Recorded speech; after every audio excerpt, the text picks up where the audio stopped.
Hello, welcome back to Inkscape tutorial, and in this part I'm going to explain about importing image. So you can import image from the web browser, or you can import the image from your computer. So for example, we want to import the image from web browser, so we search for an image, for example flowers. And then, for example, I want to use this image, so I click it once, and then right click and copy image.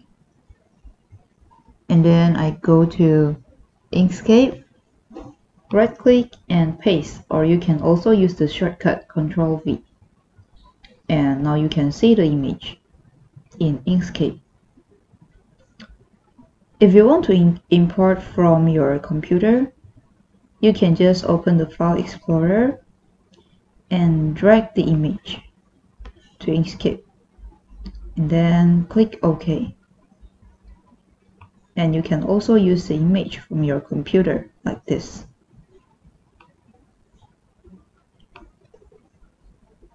So that's all about importing image. See you on the next tutorial.